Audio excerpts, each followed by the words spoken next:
Salut! Connaissez-vous la différence entre ces deux feux de signalisation? Doit-on s'arrêter à un feu orange? Et peut-on l'anticiper? C'est ce qu'on va voir maintenant dans ce nouvel épisode de Fast and Curious. Lorsque j'emmène des élèves à l'examen, j'ai toujours peur d'une situation très difficile à gérer, le feu orange. C'est souvent source de désaccord ou d'incompréhension. Peut-on passer? Peut-on l'anticiper? Bref, pour répondre à ça, on va d'abord réexpliquer un peu qu'est-ce qu'un feu orange. Alors, petite note que je glisse ici, là. Dans les textes de loi, il est souvent parlé de feu jaune. Le feu orange n'existe pas dans la loi. Sauf que dans la vraie vie, ça, c'est orange. Donc ne m'en veuillez pas si dans la vidéo je parle de feu orange et que dans les textes de loi on parle de feu jaune. D'ailleurs, en parlant de ça, que dit le code de la route concernant les feux orange? D'abord, il en existe deux types, le feu orange clignotant et le feu orange fixe.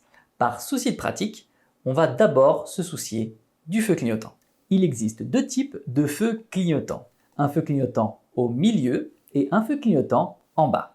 Dans le premier cas, un feu clignotant au milieu signifie que l'on ne doit pas tenir compte du feu tricolore dans l'intersection que l'on va franchir.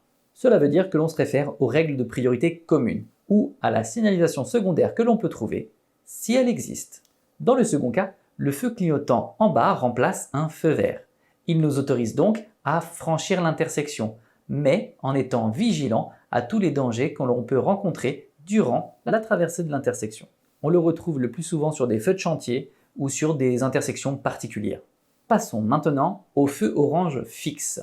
Tout conducteur doit marquer l'arrêt devant un feu de signalisation jaune fixe, sauf dans le cas où le conducteur ne peut plus arrêter son véhicule dans des conditions de sécurité suffisantes. Bon, comme ça c'est plutôt clair. Feu orange fixe au milieu égale arrêt. Donc Papy Jeannot, qui accélère comme un fou lorsqu'il voit le feu orange arriver, il n'a pas le droit, ok? Mais le texte parle également de conditions de sécurité suffisantes. Du coup, quels sont les cas dans lesquels ne pas m'arrêter est toléré? Eh bien, ces cas ne sont pas clairement expliqués dans les textes, mais on peut en compter deux principaux. Le premier, c'est lorsque vous n'êtes plus en mesure d'arrêter votre véhicule avant le feu ou avant la ligne d'effet du feu, principalement à cause de la distance d'arrêt de votre véhicule. Le deuxième cas dans lequel ça peut être toléré, c'est lorsque la distance de sécurité avec l'usager qui vous suit n'est pas assez grande et que freiner ou vous arrêter brusquement à un feu orange pourrait occasionner un accident. Personne n'a envie d'avoir des accidents. Vous noterez que ces notions sont relatives et sont donc soumises à l'appréciation de chacun. C'est pourquoi vous n'aurez peut-être pas la même interprétation que l'inspecteur sur les conditions de sécurité suffisantes lorsque vous aborderez un feu orange. Alors existe-t-il un moyen d'éviter les erreurs éliminatoires lorsque vous allez aborder un feu orange le jour de votre examen? Oui.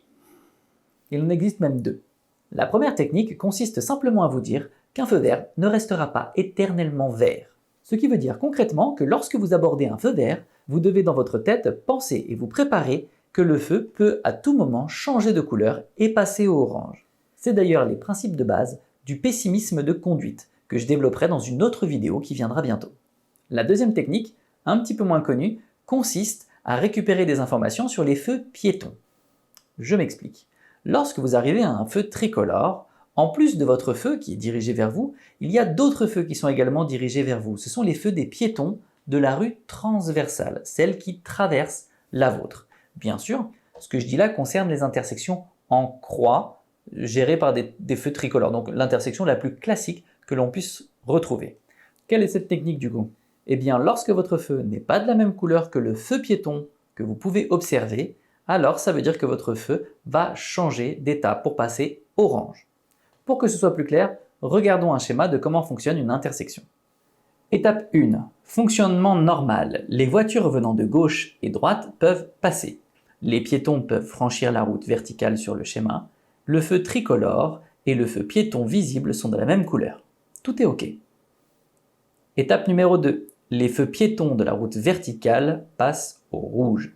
Les voitures sur l'axe horizontal sont toujours autorisées à passer.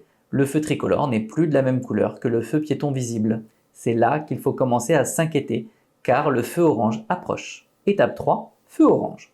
Le courant de circulation horizontale doit se fermer. Le feu orange est enclenché pour une durée de 3 à 5 secondes. Étape 4. Tous les courants de circulation sont fermés, piétons et voitures. Étape 5. Réouverture.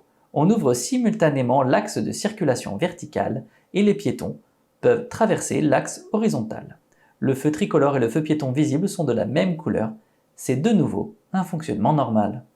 Ok, que vous soyez élève en formation ou conducteur expérimenté, vous savez maintenant comment anticiper la venue d'un feu orange. Et donc du coup, vous aurez moins de chances de vous faire avoir lorsque cela va arriver. Eh bien j'espère que ce contenu vous aura plu. Si c'est le cas, mettez un like, abonnez-vous à la chaîne bien sûr. Et puis si vous avez des questions en commentaire ou que vous voulez me donner par exemple des idées pour des prochains Fast and Curious, n'hésitez pas à les écrire en commentaire, comme ça je pourrais me servir dedans pour développer des nouvelles vidéos. Voilà, donc je vous souhaite une très bonne fin de journée ou de soirée, peu importe. En tout cas, moi je vous le dis, on se voit bientôt pour une prochaine vidéo. Et puis n'oubliez pas, apprendre, c'est surtout comprendre. Allez, ciao!